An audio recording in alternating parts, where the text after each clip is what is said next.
अस्सलाम वालेकुम स्टूडेंट मुतालिया पाकिस्तान के लेक्चर सीरीज में मैं हूं आपका टीचर हमाद सलीम। बच्चों, लास्ट लेक्चर तक हम चैप्टर 2 का आगाज कर चुके हैं। हमने उन मुश्किलात के बारे में पढ़ लिया है जिनका सामना पाकिस्तान ने अपने क़याम के फौरन बाद किया।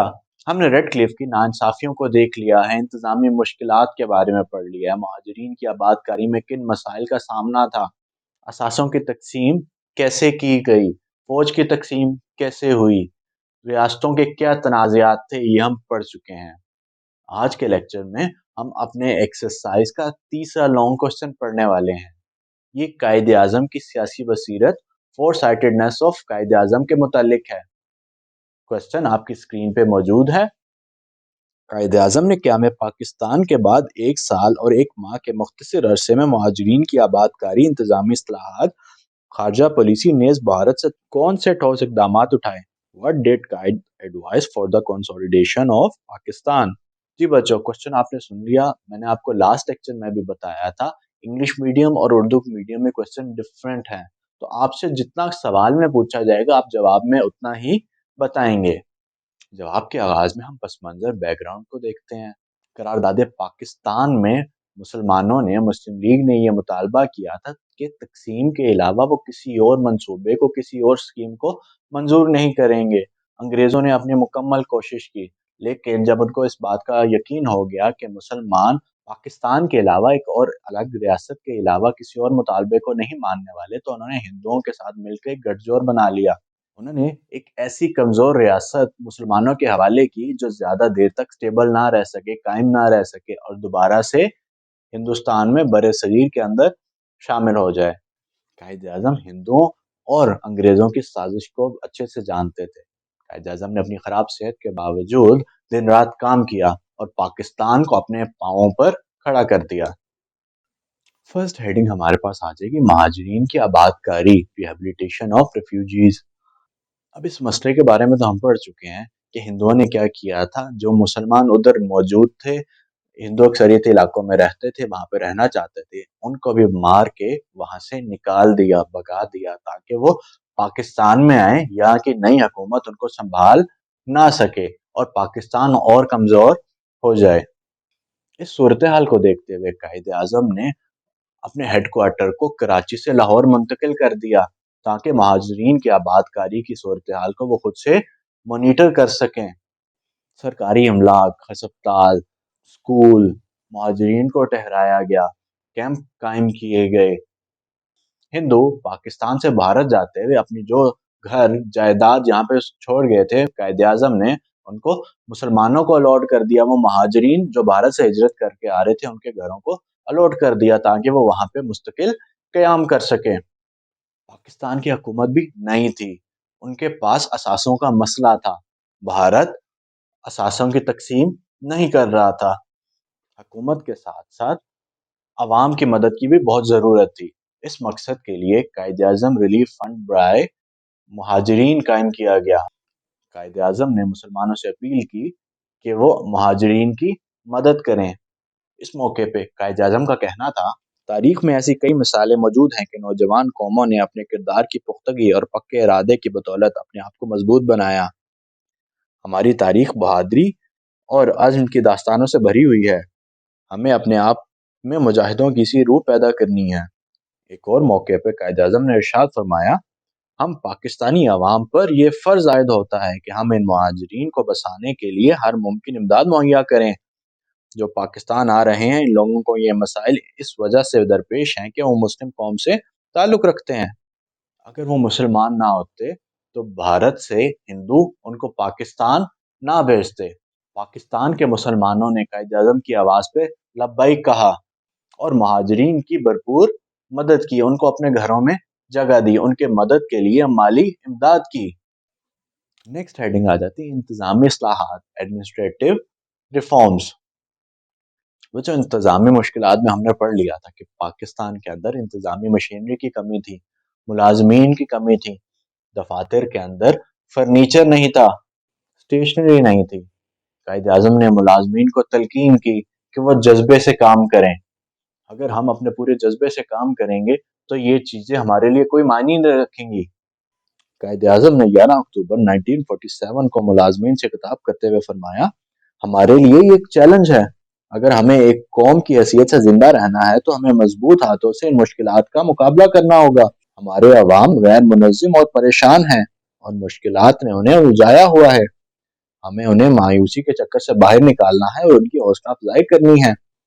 اس وقت انتظامیہ پر بہت بڑی ذمہ داری عائد ہوتی ہے اور عوام اس کی جانب رہنمائی کے لیے دیکھ رہے ہیں۔ سرکاری ملازمین نے قائد اعظم کے ارشادات پر عمل کرتے ہوئے بھرپور دل لگا کے کام کیا۔ وسائل کی کمی کے باوجود کسی بھی چیز کو آرے آنے نہیں دیا اور پاکستان کو اپنے قدموں پر جمائے رکھا۔ قائد اعظم نے کراچی کو دارالحکومت بنایا، ساری سرکاری مشینری وہاں پہ اکٹھی کی تاکہ اداروں کو دوبارہ سے ایک نئی شکل دی جا سکے۔ چودھری محمد علی وزیر اعظم بنے، جو ایک بیوروکریٹ تھے۔ آپ نے فورن سروس، قوم سروس اور دوسری اداروں میں نئی اصلاحات کی، جس کے بعد ملک اپنے قدموں پر کھڑا ہو گیا۔ نیکسٹ ہیڈنگ ہمارے پاس آ جائے گی خارجہ پالیسی کے رہنما اصول، فورن پالیسی گائیڈ لائنز۔ اس میں ہم سب سے پہلے سفارت خانوں کے قیام کو دیکھیں گے۔ اسٹیبلشمنٹ آف ایمبیسیز، سفارت خانہ کسی ملک کے بیرون ملک واقع دفتر کو کہتے ہیں۔ دنیا کے دوسرے ممالک کے ساتھ تعلقات قائم کرنے کے لیے پاکستان نے سفارت خانے بنائے، سفارتی مشن قائم کیے۔ اس طرح پاکستان کے دوسرے بیرونی ممالک کے ساتھ تعلقات کا آغاز ہوا۔ دنیا کو پاکستان کے متعلق پتہ چلا۔ قائد اعظم نے سفارتکاروں، ڈپلومیٹس کو یہ نصیحت کی کہ وہ اپنا کام دل لگا کے کریں۔ وہ پاکستان کو ریپریزنٹ کر رہے ہیں، پاکستان ان کے کام سے پہچانا جائے گا۔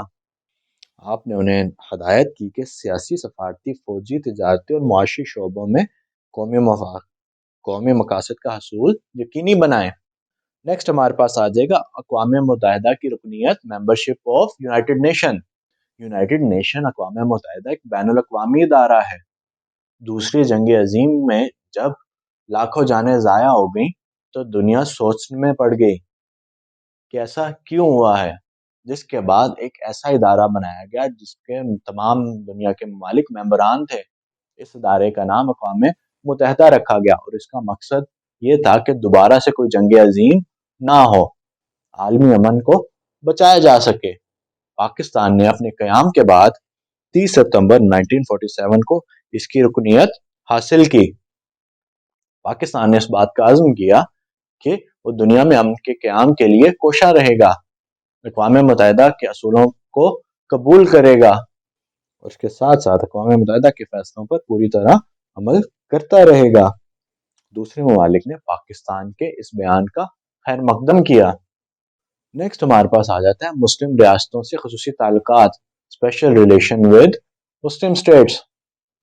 پاکستان کا قیام اسلام کی وجہ سے عمل میں آیا ہے۔ شروع دن سے پاکستان کا عزم تھا کہ اسلامی ممالک کے ساتھ اچھے تعلقات قائم کیے جائیں گے۔ پاکستان کے قیام کے فوراً بعد ایران نے پاکستان کو تسلیم کر لیا۔ پاکستان کے ایران، سعودی عرب، ترکی، انڈونیشیا، ملیشیا اور دوسرے مسلمان ممالک کے ساتھ بہت اچھے تعلقات ہیں۔ OIC، organization of Islamic conference کا انعقاد ہی پاکستان کی تجویز پہ کیا گیا ہے۔ دنیا میں کہیں بھی مسلم ممالک کے ساتھ ناانصافی کی جاتی ہے تو پاکستان اس کے خلاف آواز بلند کرتا ہے۔ مسلم ممالک کے ساتھ تعلقات کے بعد نیکسٹ ہیڈنگ ہمارے پاس آ جاتی ہے بھارت سے تعلقات، ریلیشن شپ ود انڈیا۔ بچوں ہم پہلے بھی پڑھ چکے ہیں، بھارت نے سازش کے ذریعے پاکستان کو ہمیشہ سے کمزور کرنے کی کوشش کی ہے، چاہے وہ ریاستوں کا مسئلہ ہو یا اثاثوں کی تقسیم کی بات ہو۔ بھارت کی ہمیشہ سے کوشش رہی ہے کہ پاکستان کو بین الاقوامی سطح پر بدنام کیا جائے۔ کشمیر کا مسئلہ بھارت خود اقوام متحدہ میں لے کے گیا، لیکن پاکستان کے بھرپور جواب کے بعد جب اقوام متحدہ نے کشمیر میں استصواب رائے کا فیصلہ کیا تو آج بھی بھارت اس سے بھاگ رہا ہے، اور یہ سب قائد اعظم کی اچھی پالیسیوں کے بدولت ہی ہے۔ اسٹوڈنٹس یہاں پہ ہمارا آج کا لانگ کوسچن ختم ہوتا ہے۔ آج کے لیکچر میں ہم نے قائد اعظم کی دور اندیشی، four sightedness of Quaid Azam کو اسٹڈی کیا، کیسے مہاجرین کو پاکستان میں آباد کیا گیا، ان کی صحت کا خیال رکھا گیا۔ اس کے بعد ہم نے انتظامی اصلاحات کو دیکھا، कैसे इंतजामी मुश्किलात को काबू किया गया। और लास्ट पे हमने फॉरेन पॉलिसी गाइडलाइंस, खारजा पॉलिसी के असूलों को देखा। कायद-ए-आज़म ने क्या किया, सिफारत खाने बनाए, बैरूनी ममालिक के साथ ताल्लुकात कायम किए, यूनाइटेड नेशन अक़वाम मुत्तहिदा की रुकनीत हासिल की, मुसलमान ममालिक के साथ अच्छे ताल्लुकात कायम किए, भारत की साजिशों को दुनिया के सामने अयां किया। उम्मीद है आपको लॉन्ग क्वेश्चन अच्छे तरीके से समझ आ गया होगा। नेक्स्ट लेक्चर में हम चैप्टर को वाइंड अप करेंगे। तब तक के लिए अल्लाह हाफ़िज़। चैनल को सब्सक्राइब करें, वीडियो को लाइक करें, और अगर आपका कोई क्वेश्चन है तो क्वेश्चन आप कमेंट सेक्शन में पूछ सकते हैं। चैनल को और वीडियो को अपने दूसरे स्टूडेंट्स के साथ शेयर करें ताकि वो पाकिस्तान स्टडीज़ के लेक्चर्स को ले सकें और अपनी कन्फ्यूजन्स को दूर कर सकें और बोर्ड में अच्छे मार्क्स गेन कर सकें।